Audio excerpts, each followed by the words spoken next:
Now the third thing which normally parents give, भले ही घर में देते हैं, भले ही आप निकाल रहे हो उस चीज़ को, भले ही आप एकदम फ्रेशेस्ट फ्रूट लेके आए हो and you are squeezing it and taking out the freshest juice possible, it is still fresh juice, which is mostly the sugar part of the fruit. So the child is not having the fiber, the pulp of the fruit, but they are only drinking the fruit. They are not learning how to eat the fruit in their original form, and this is the first step to actually making your child a picky eater. क्योंकि बच्चे फिर क्या करते हैं कि वो बस fruit खाना नहीं पसंद करते और वो पीना चाहते हैं. ये सारी गलती हम जूसेस और सूप्स दोनों सिचुएशन में करते हैं. When what we do is, अरे सब्जी नहीं खा रहा, चलो सूप तो पीता है.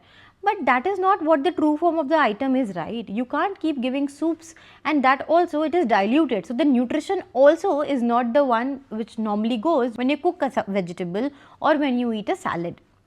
So please understand, even if it is homemade, juices are not to be given till at least 18 months. अगर आपको बहुत मन है कुछ देने का तो 12 महीने के बाद आप कोकोनट वाटर कभी कभी दे सकते हो. 12 महीने से पहले कोकोनट वाटर नहीं देना चाहिए because of the high amount of magnesium in it. On a daily basis तो कभी भी नहीं.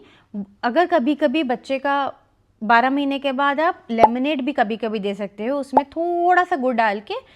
बट उसके पहले 12 महीने के पहले ब्रेस्ट मिल्क या formula milk is the only liquid you should be giving, or water. After every meal you can give water. किसी भी लिक्विड पे ना और रिलाई मत करो. ये इवन राब पे, द प्रॉब्लम इज ये सारे लिक्विड्स आपके बच्चे का पेट भर देंगे और कैलोरीज डिस्प्लेस हो जाएंगी सॉलिड्स की. तो बच्चा सॉलिड नहीं खाना चाहेगा but he will be okay with liquid. और इससे च्यूइंग भी नहीं बनती. अगर हम बहुत टाइम तक बच्चे को लिक्विड फूड या प्यूरीज पे रखें तो बच्चा च्यूइंग नहीं सीखता है. So don't do this mistake. Now fourth, which a lot of parents think कि ये तो सही है, तो कुछ नहीं हो सकता, तो बहुत ही नेचुरल है. कितना भी नेचुरल क्यों ना हो, हनी आप अपने बच्चे को 12 महीने के पहले नहीं दे सकते हो. Please understand this why. If you give honey to your child, in fact आपने अगर 4, 5, 6 बार भी दिया, so I have had cases जिसमें बच्चों को बोटुलिज्म हो जाता है. It's not very common but it is also not so uncommon कि किसी को नहीं होगा. What happens in botulism is, जब बच्चे ब्रेस्ट पीते हैं या जब वो निपल बॉटल पीते हैं तो उसमें ना उनकी जो सक्लिंग मूवमेंट होता है, they are not able to do it क्योंकि उनकी मसल्स कमज़ोर हो जाते हैं because of the bacteria which affects directly the body. Honey में एक ऐसा कंपाउंड होता है जो डायरेक्टली हमारे मसल टोन को वीक कर सकता है. बच्चे में भी हो जाता है अगर 12 महीने के कम के बच्चे हों, बट ऊपर के बच्चों में ये प्रॉब्लम नहीं आती because their organs are developed to manage the compound which goes in the body if they eat honey, if they try honey. So muscle tone weakness होने लगती है. They also are very fatigue. Breathing difficulty होने लगती है बच्चों को जो हनी खाते हैं 12 महीने के पहले. एंड सीवियर केसेस में ना ये लाइफ थ्रेटनिंग भी हो सकता है. तो कोई भी बोले, grand mom, great grand mom, कोई भी बोले अरे हनी दे दो ये तो बहुत ही शुद्ध है, नहीं. हनी में जो कंपाउंड होता है उससे बोटुलिज्म हो सकता है बच्चों को and it can be a life threatening thing. So please do not give that to your child even if elders ask you to do. Tell them the science behind it. And fifth, and this is again something which often we all hear कि ये तो देना चाहिए, कोई problem नहीं है, ये तो दे ही सकते हैं यार, ऐसा ये तो शुगर भी नहीं है, तो गुड़ भी नहीं है.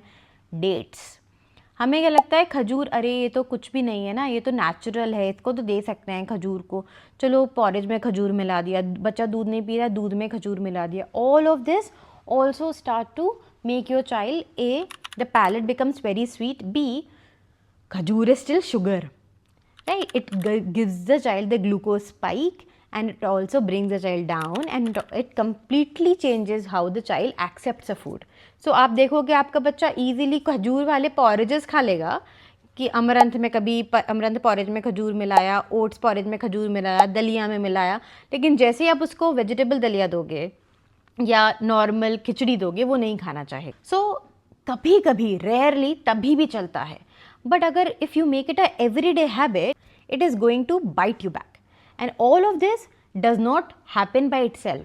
A lot of time we hear someone saying कि अरे उनका 7 महीने का बच्चा तो बहुत अच्छे से खाना खा रहा है. पता चलता है वेल हर चीज़ में कहीं ना कहीं हर चीज़ में फ्रूट मिला है, या हर चीज़ में दही मिली हुई है, या हर चीज़ में खजूर मिला हुआ है, तभी बच्चा खाना खा रहा है, right. So you need to understand what are the things you cannot give even with the best of intent from someone else, if you are hearing from them and they love your child, they have their best intent of your child in their mind, but still कुछ कुछ चीज़ें हैं जो science बोलता है आपके बच्चे को 12 महीने के नीचे नहीं देना चाहिए. And if you have still not subscribe to the channel, I bet you are going to miss the next episode which is coming on a very very interesting topic. 5 food which encourage iron and 5 foods which block this iron if your child eats these 2 foods together.